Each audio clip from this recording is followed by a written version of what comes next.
Hello my dear students, स्वागत है तमारू सरस्वती गणित मथक पर। આપણે જોઈ રહ્યા છે ચેપ્ટર નંબર 5 સમાંતર શ્રેણી અરિથમેટિક પ્રોગ્રેશન। તો આગળના વિડીયોમાં આપણે સ્વાધ્યાય 5.3ના પ્રશ્ન 3ના 5 પેટા પ્રશ્નની ચર્ચા કરી। કુલ 10 પેટા પ્રશ્ન છે। તો હવે આજે આપણે બીજા 5 પ્રશ્નોની ચર્ચા કરીશું। તો પ્રશ્ન 3નો છઠ્ઠો પ્રશ્ન, a બરાબર 2, d બરાબર 8, SN બરાબર 90, n બરાબર શોધવાનું અને AN પણ આપણે શોધવાનું છે, એટલે ક્વેશ્ચન માર્ક। હવે SN 90 આપેલા છે આપણને, પણ કેટલા પદોનો સરવાળો છે આપણને ખબર નથી, પણ તેવા પહેલું પદ અને સામાન્ય તફાવત આપણી પાસે છે। તો આપણે SNનું સામાન્ય તફાવતવાળું સૂત્ર યુઝ કરીએ। SN બરાબર n/2 2a plus n-1 into d। SNની કિંમત છે 90 બરાબર n નથી આપણી પાસે, એટલે n/2 કૌંસમાં 2 a ની કિંમત 2 પ્લસ n-1 d ની કિંમત 8। હવે આ બે ગુણ્યામાં એટલે 90 ગુણ્યા 2 બરાબર n। અહીંયા 2 દુ 4 છે અને અહીંયા 8 છે, તો બંનેમાં 4 કોમન નીકળે, એટલે આપણે અહીં 4 કોમન લઈ લીધા છે, એટલે n ગુણ્યા 4 કૌંસની રહી જાય, અંદર રહી જાય છે પહેલાં 4 બહાર નીકળતા પહેલાં પદમાં 1 વત્તા અહીંયા 8માંથી 4 બહાર નીકળે એટલે 4 દુ 8 એટલે 2 કૌંસમાં n-1। હવે એ 4ને પણ આપણે ભાગ્યમાં લઈએ, હવે ગુણ્યામાં છે એટલે તો 90 ગુણ્યા 2 છેદમાં 4 બરાબર n। આ 4 તો છેદમાં જાય છે એટલે n અહીંયા રહી છે, કૌંસમાં 1 વત્તા આ કૌંસ છોડી કાઢે તો 2n - 2 એટલે 1 વત્તા 2n-2, આ 2ને બંને સાથે ભેગી દીધા એટલે 2n - 2 થઈ ગયા। હવે અહીંયા આપણે ભાગ ઉડાડીએ તો 2 દુ 4 અને 45 દુ 90, અહીંયા આપણા થાય છે 2 દુ 4 અને આને 90નો ભાગ ઉડાડીએ તો 45, એટલે 45 બરાબર n કૌંસમાં 2n - 1। હવે 45 બરાબર આ nને કૌંસ છોડી કાઢીએ તો 2n², n 2n સાથે ગુણાતા 2n² થઈ જાય, માઇનસ n = n, એટલે 45 બરાબર 2n² - n। આપણે બધું એક સાઈડ કરી દઈએ, એટલે 2n² - n ની બાજુમાં 45 જતાં -45, તો એક સાઈડ બરાબર 0 થઈ જાય, એટલે 2n² - n - 45 બરાબર 0। હવે આપણે 45 દુ 90 થાય છે, આ પહેલાં અને છેલ્લા પદનો ગુણાકાર અને એના એવા અવયવ જેની બાદબાકી મધ્યમ પદમાં કેટલા છે -1 છે, એટલે -1 જેટલી થવી જોઈએ। nનો સહગુણક -1 છે એટલે -1 જેટલી થવી જોઈએ।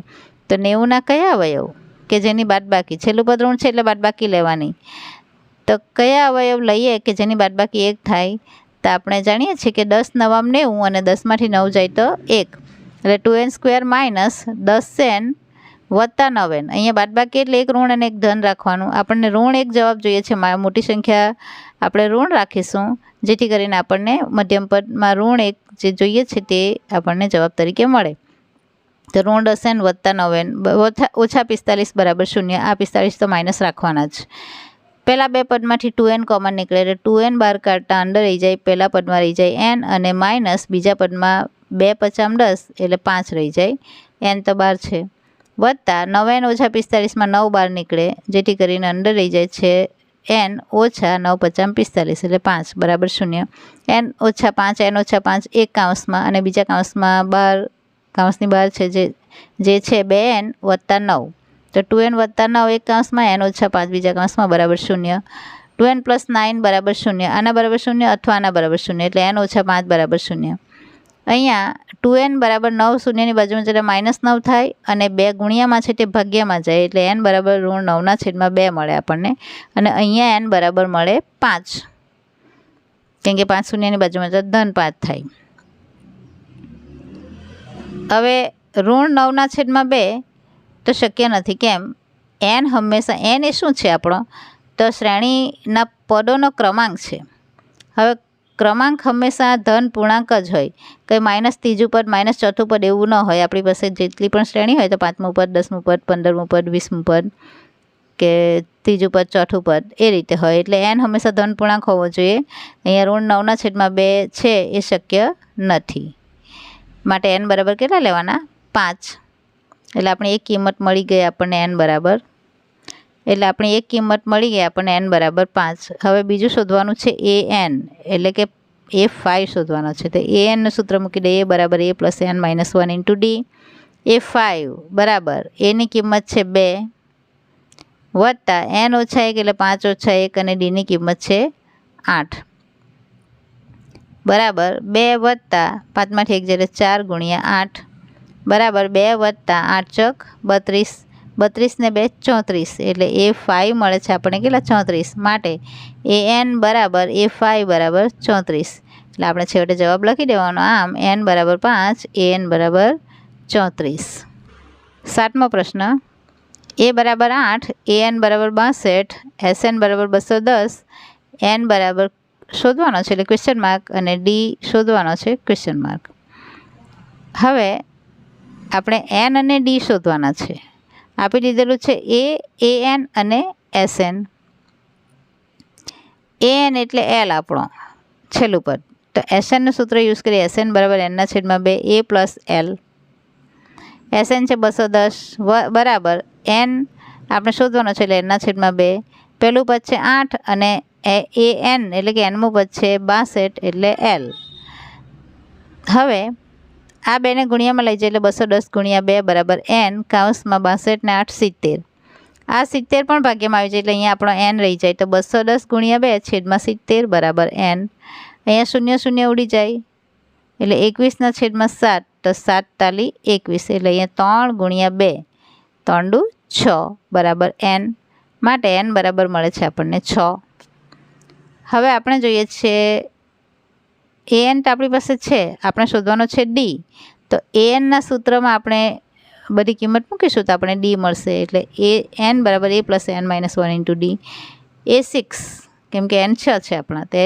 a6 બરાબર 8 પેલું પદ 8 છે a વત્તા 6 ઓછા 1 કૌંસમાં ગુણ્યા ડી હવે a6 છે આપણી પાસે 62 બરાબર 8 વત્તા 6 ઓછા 1 એટલે 5d 8 બાદ બાકીમાં આવે એટલે 62 ઓછા 8 બરાબર 5d 62માંથી 8 જાય એટલે 54 બરાબર 5d આ 5 ભાગ્યામાં જાય એટલે ડી બરાબર મળે છે આપણને 54 ના છેદમાં 5 પ્રશ્ન નંબર 3નો 8મો પ્રશ્ન an બરાબર 4 ડી બરાબર 2 sn બરાબર -14 n શોધવાનો છે એ પણ શોધવાનો છે હવે આપણી પાસે an છે ડી છે sn છે તો આપણે sn બરાબર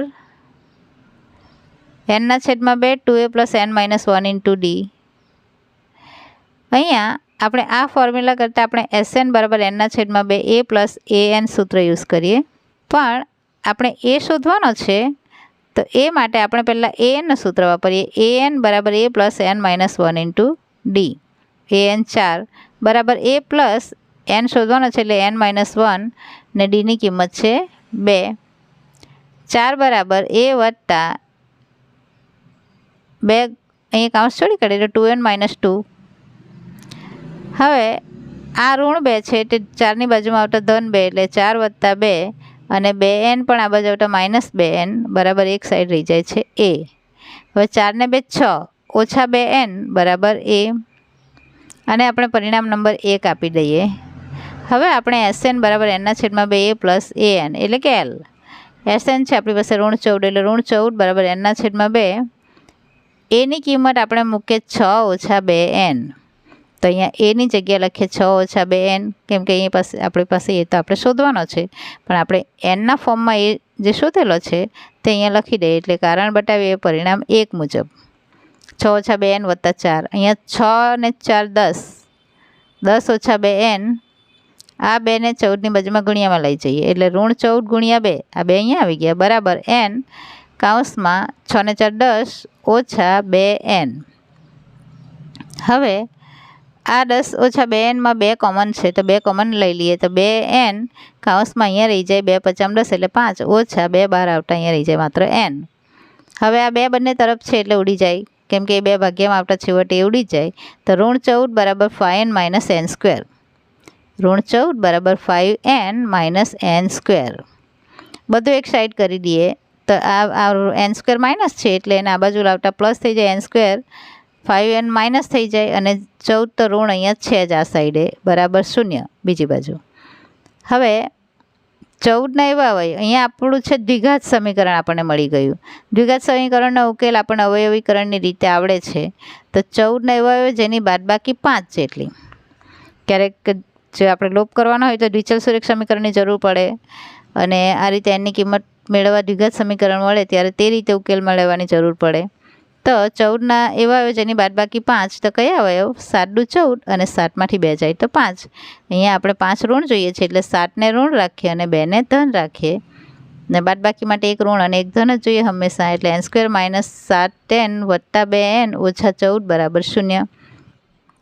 પ્રથમ બે પદમાંથી n કોમન નીકળે એટલે n - n - 7 વત્તા આ બીજા બે પદમાંથી 2 કોમન નીકળે એટલે 2 n - 2 × 2 = 14 એટલે 7 = 0. હવે n - 1 n - 7 એક કૌંસમાં અને કૌંસની બહાર જે છે n + 2 એ બીજા કૌંસમાં બરાબર 0. એટલે n - 7 = 0 અથવા n + 2 = 0. આ 7 શૂન્યની બાજુમાં જતા ધન 7 એટલે n = 7, અને આ 2 શૂન્યની બાજુમાં જતા ઋણ 2 એટલે n = ઋણ 2, જે શક્ય નથી. કેમ? n હંમેશા ધન પૂર્ણાંક હોવો જોઈએ. એટલે અહીંયા પૂર્ણાંક તો છે પણ ધન નથી, એટલા માટે શક્ય નથી. માટે n બરાબર મળે છે આપણને 7. હવે આ n = 7 આપણે હજુ એની કિંમત મેળવવાની છે. તો આપણી પાસે પરિણામ નંબર 1 છે, a = 6 - 2n. તેમાં આપણે nની કિંમત 7 મૂકી દઈએ. તો સમીકરણ 1માં n = 7 મૂકતા સમીકરણ 1 લખી દઈએ. a = 6 - 2n બરાબર. માટે a = 6 - 2 કૌંસમાં nની કિંમત 7 બરાબર 6 - 7 દુ 14. 14માંથી 6 જાય તો 8, મોટી સંખ્યા ઋણ એટલે -8. માટે a = -8. એટલે આપણા માંગેલા બંને જવાબ છે. a = -8 અને n = 7. પ્રશ્ન નંબર 9. a = 3, n = 8, Sn = 192 અને d શોધવાનો છે. હવે Sn 192 આપેલા છે, એના પરથી આપણે d શોધી લઈએ, કેમ કે a આપણને આપેલો છે અને n પણ આપેલો છે. એટલે Sn = n/2 2a + n - 1 × d. અહીંયા an નથી આપણી પાસે, એટલે a + l વાળું સૂત્ર યુઝ કરવાનું નથી, પણ d આપણે શોધવાનો છે એટલે આપણે d અહીંયા હોવો જરૂરી છે. તો Sn 192 આપણને આપેલા છે બરાબર n 8 છે એટલે 8/2 કૌંસમાં 2 ગુણ્યા એની કિંમત 3 વત્તા n 8 એટલે 8 - 1 × d જે શોધવાનો છે. આ 2 ચોક 8, અહીંયા 4 મળે, એ 4ને ભાગ્યમાં લઈ આવે એટલે 192/4 બરાબર. અહીંયા 3 દુ 6 વત્તા 8 - 1 7d. હવે અહીંયા આપણે ભાગ ચલાવીએ તો 4 ચોક 16, 4 × 5 = 20 વધી જાય એટલે 4 ચોક 16, 19માંથી 16 એટલે 3 32 થાય.